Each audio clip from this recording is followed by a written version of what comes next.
on, boys and girls? Mother luckers alike. Man, this guy is a bitch. It's your host, K-Bar Brad. And today, if you can read the title, obviously you know what I want to talk to you about. So one of the things I want to talk to you about is this here pistol right here. What is that? Why are you running? Why are you running? So, it is empty. So this is the Cimmaron Bad Boy.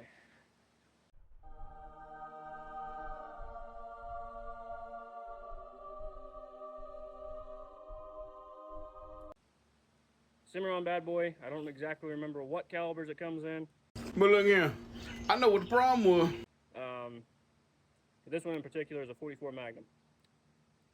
So, talking about some of the key takeaways from this gun is it is very, very heavy. I don't know exactly how much it weighs, but it is fairly heavy. Woohoo! Heavy metal! Down. Woo!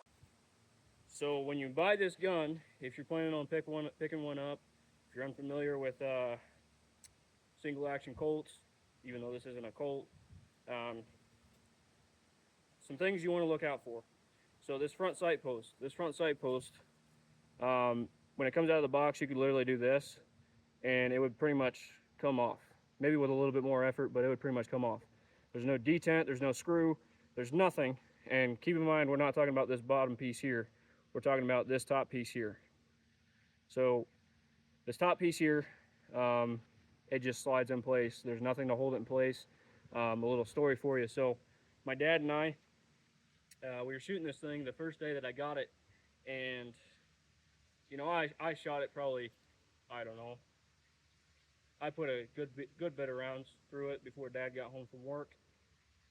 And so Dad got home, he shot it a few times. We were kind of shooting off 6 rounds, passing it off, shoot off 6 rounds, pass it off. Anyways, kind of going on a tangent there.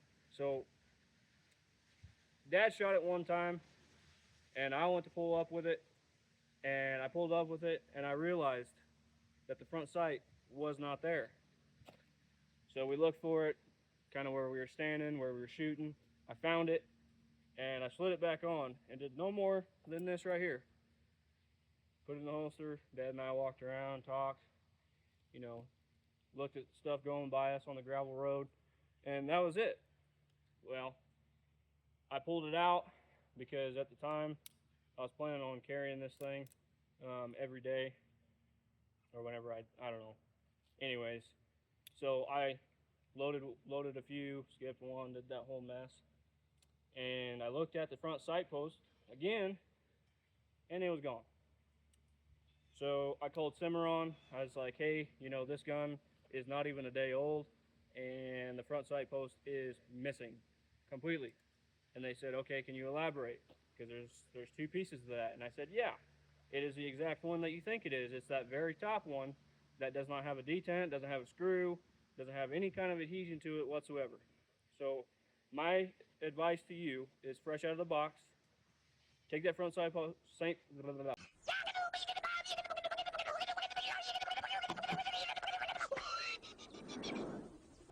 post off, and apply super glue, Loctite, whatever.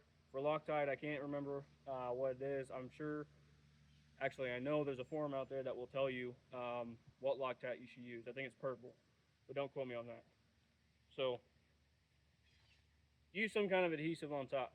My suggestion would be is if you ever want to take this off, this front sight entirely, to put on a scope, or if you needed to take it off for whatever reason, because this slides in and out after you undo your screws. Don't remember if there's 2 or 1. But to put a scope on, because you can do that. I'm not putting a scope on mine because why would I put a scope on it? Anyways, Loctite is my suggestion if you plan on taking it off. I did not plan on taking it off, so I used a combination of Loctite and super glue. But getting off that tangent, not beating that dead horse anymore. The next thing is so the hammer screw and the trigger screw.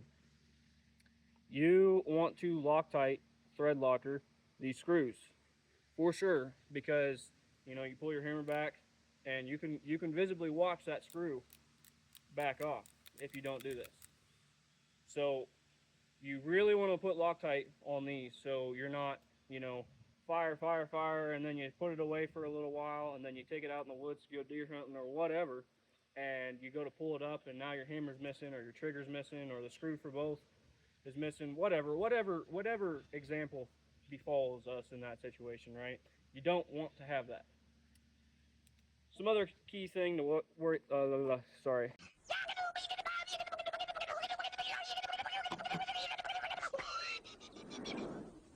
Some other key thing to think about is the bluing.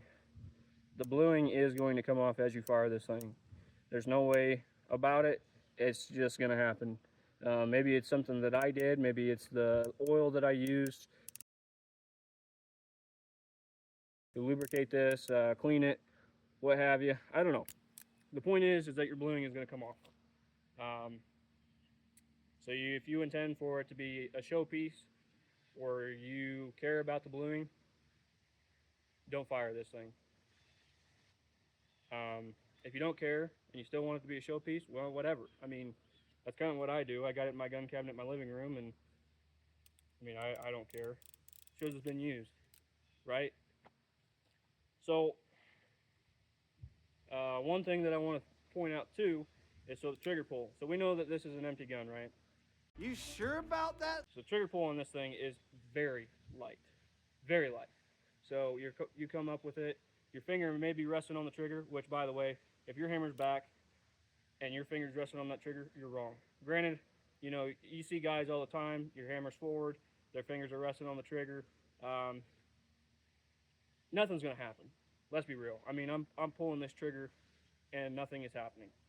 If you know for a fact that it is a single action revolver, nothing's gonna happen. I will say that it's kind of a bad practice to get into, though if you are able to get that muscle memory down where you apply to single actions where your finger's on the trigger, and on like semi-auto ARs, 22 shotguns, whatever, and your finger is not on the trigger, well, I guess whatever at that point. But with that said, don't get in the habit of just, you know, pulling the trigger and then accidentally having your hammer back and oh no, I just, you know, shot my dog or shot my dad or whatever because I was stupid and was not paying attention to the condition that my gun was in. So I don't know all the conditions of a revolver. I know the conditions of a semi-automatic rifle like your ARs because, you know, as my about information says, I'm a Marine. We were taught the conditions. I do know weapon safety rules, and, you know, realistically, if your finger's on the trigger and the hammer's forward, you're still breaking a weapon safety rule, but we won't get into semantics, right? But without further ado, we're gonna put a couple rounds through this thing, show you guys kind of what you're getting into with it, and go from there. So we'll see you in a minute. A few moments later. All right, guys. So we're over here where I plan on shooting. I don't exactly have a gun range set up, but I know that way, directly to my north, there is nothing in that direction other than wildlife and trees for at least a mile. Are you sure about that? So with that said, I'm shooting in a safe direction. I'm not shooting over property lines for sure because, I mean, that timber is pretty thick and the property line is a ways back. Let's be real. But with that said, let's go ahead and load this thing up. It is empty right now. So I don't quite have enough time or enough ammo around me right now. I mean, I do, but I'm not going to shoot the ones on my cartridge belt because those are for deer hunting. So, real quick. So one of the things that cowboys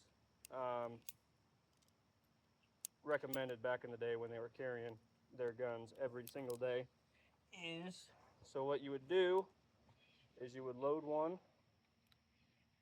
right? So you load around and then you skip one. So basically what that means is if the camera will pick it up, is so right there you have your loaded round and then you have an empty round, and then you will put another round in, load it all the way up. So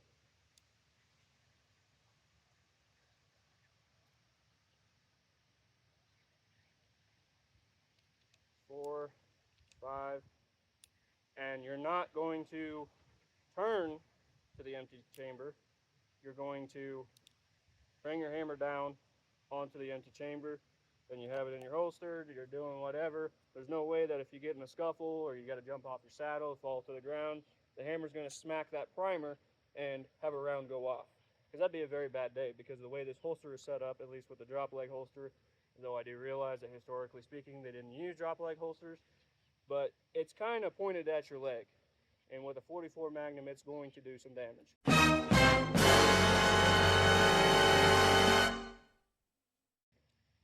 But I'm going to actually go ahead and, for the sake of the fact that we're shooting this, we know we're not going to be holstering it, unholstering it, yada, yada, yada. Be very careful. Do not let that hammer fly forward. All right, so it's loaded. Range is hot. I'm going to take my ears off for a second because I sound like a freaking deaf guy. Anyway, so the range is hot. Gun's loaded. Further ado, let's get into this thing. So before we fire it, one thing I'm going to tell you is if you're not familiar with a 44 Magnum, you are most definitely going to want to hold this thing tight with both hands, right? So let's get into it. Finger all the way forward. Finger all the way forward.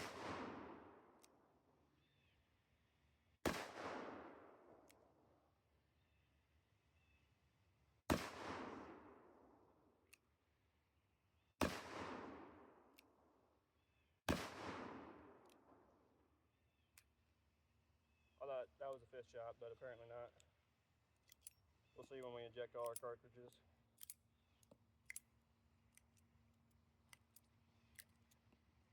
You don't want to be nice about ejecting these rounds, I'll tell you that right now.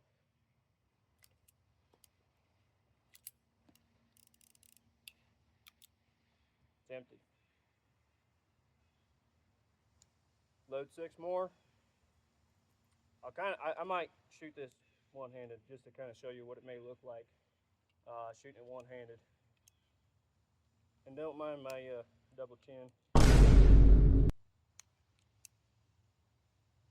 I was blessed with a very short, but somehow very defined jawline. I don't know how genetics work. I'm a Marine, not a genetic scientist. What have I got? So hammer forward.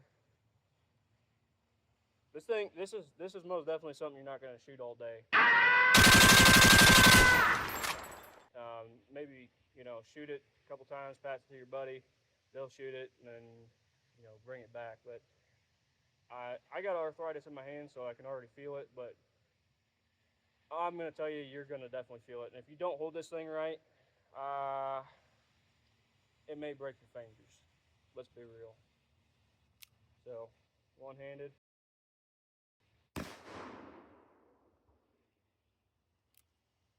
Fingers all the way forward, mind you.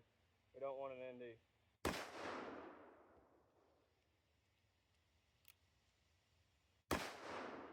And these are full loads, so that might constitute to why it kicks so damn hard. But, anyways. Oh, I'm gonna get a blister from this. All right, we're not gonna keep shooting it like that.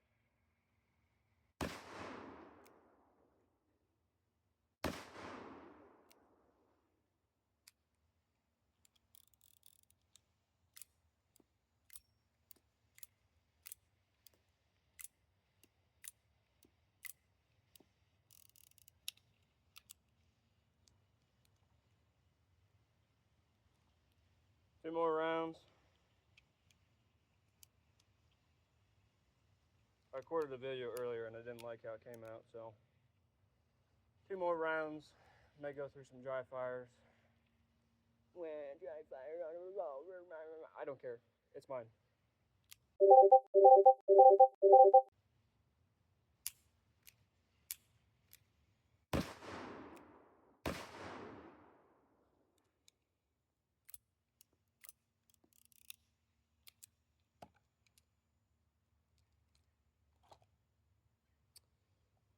So yeah,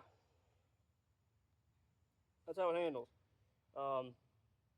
As far as the trigger pull, we'll do it up close. We know it's empty. You watch me empty it. But it's empty, right? So, trigger pull up close, personal to the camera.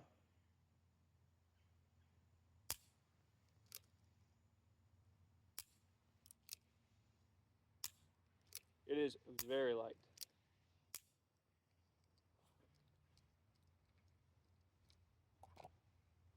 Need to work on my gun tricks. But yeah, that's how you fire it, how it works. So there it is. We'll do kind of an up close and personal. Again, I'm going to take my ears off because I just transitioned from rear facing camera to front facing. Put my hat on since it wants to keep falling off. Anyway, so Bad Boy 44 mag. I don't necessarily like the font that they did with this. If I'm being completely honest, it looks like kind of a stock font from Microsoft Word that they just applied. But I guess it is what it is. That box there is something that I 3D printed. It's something I designed.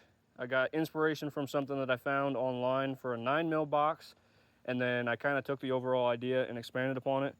I want to make them for 44 mag, 9mm, shotguns, you name it, anything you can think of, I want to make them. And the overall idea behind this, without getting into too much detail, is this slides into the bottom and you push it in and the rounds pop up. And then if you want to store your rounds, boom, store your rounds.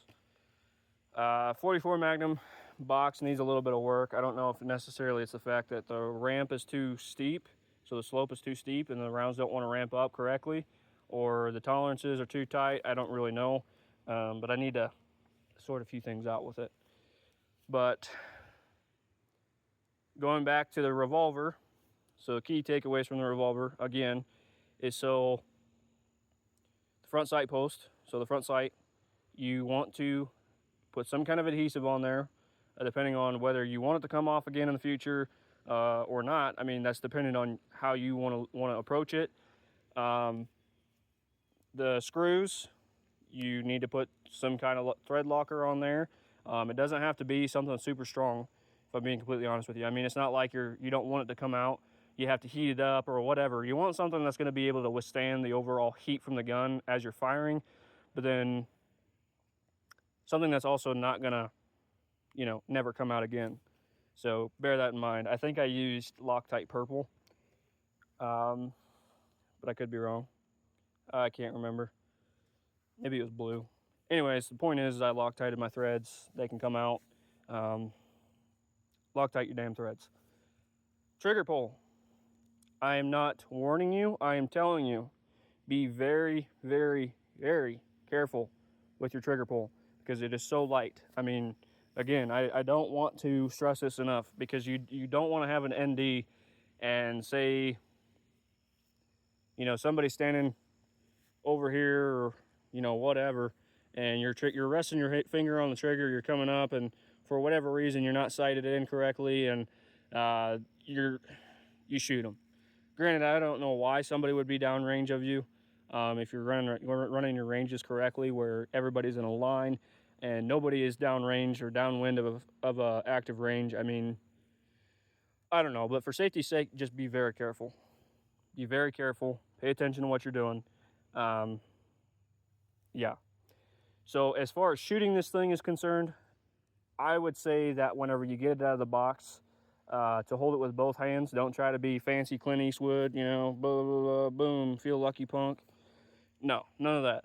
Hold it with both hands until you're really used to it and go from there. I will tell you that when you shoot it the first couple times, your hands are going to hurt. Don't throw the gun away because it makes your hands hurt. Shoot it a few more times. If your hands are hurting for that day, put it away. If you have blisters from it, coming back and biting you because you weren't holding it right, let your blisters heal up, come back, shoot it, yada, yada, yada. So I was watching one video where a fella was saying that whenever you're shooting one of these single actions, that you should put your thumb across the back like this and basically treating like you're pointing your finger forward. I do not recommend that with shooting left-handed with one of these, because I tried that. I tried to do it like this, and the trap door came back and bit me. So I had a good blood blister there for probably 3 or 4 weeks. I mean, it was pretty deep. Right-handed guys, you may be able to get away with it, though I would not necessarily try it, because you may jam your thumb or even break it, because stupid Japanese beetles had one biting me. Anyways, you may jam your thumb, break it. Let's just not go down that road. Get off of me, you.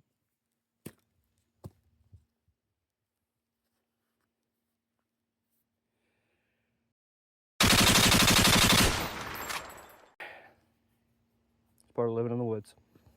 Anyways, so yeah, that's Cimmaron Bad Boy.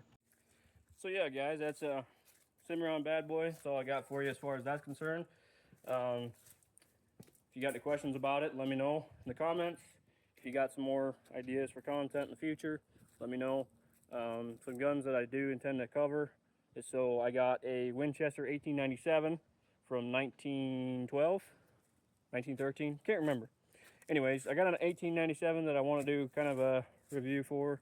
I know there's thousands of it, but the gun's pretty sweet. I like them. Springfield Echelon, got one of those. Want to do a review over them, kind of go over like the ins and outs of them. From at least what I know from my knowledge. I'm not a gunsmith or an expert by any means, but you know, I like to talk about it, kind of get it out there. It's relatively new, get some attention towards it, that sort of thing. What else? Mossberg 500, those are a dime a dozen, but I may shoot that. Well, you got a Henry 22, a Henry 44, big boy, side gate, that sort of thing. Might do a video on. Marlin 3030, that was made in the 1940s. I believe it's 1949.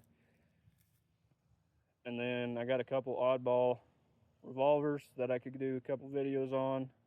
They're 22, nothing special. Got a bolt action 22, single action, or I'm sorry, single shot 20 gauge that I may do a video on.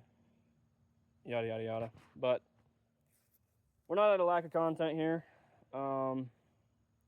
Keep your eyes peeled, because this 99 Super Duty here, it's got a 7.3 bolt action, ZS6. It's got a crank no start condition, and we're gonna dive into it and figure out what's going on with it probably within the next couple months, or probably next month.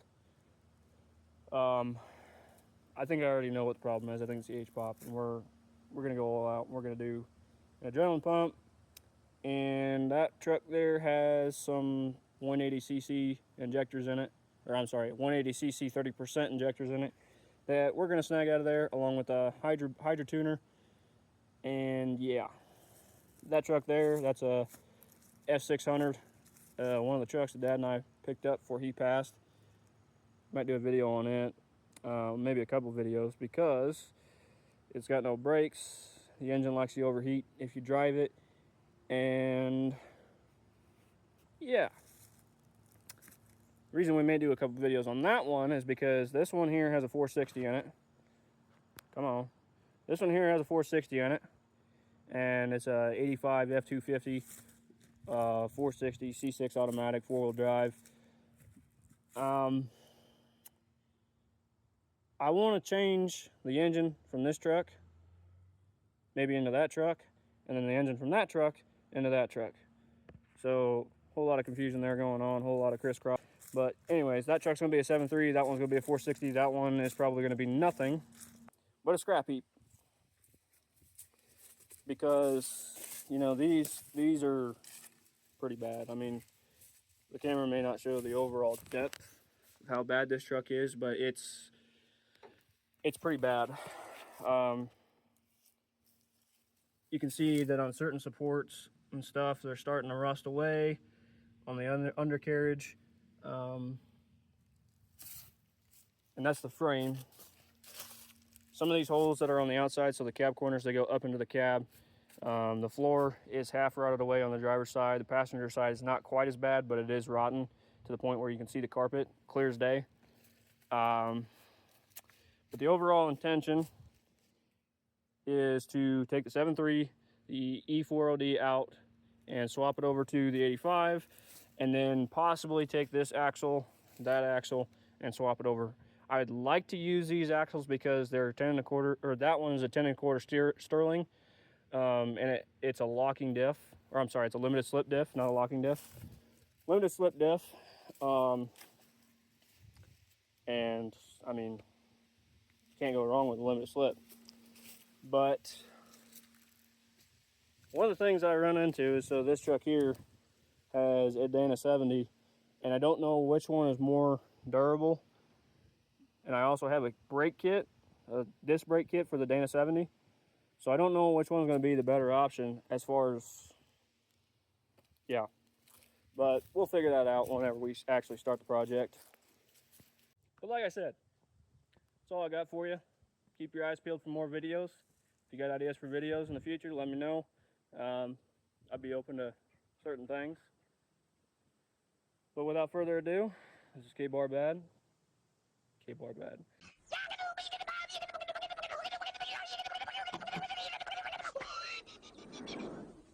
K-Bar Brad.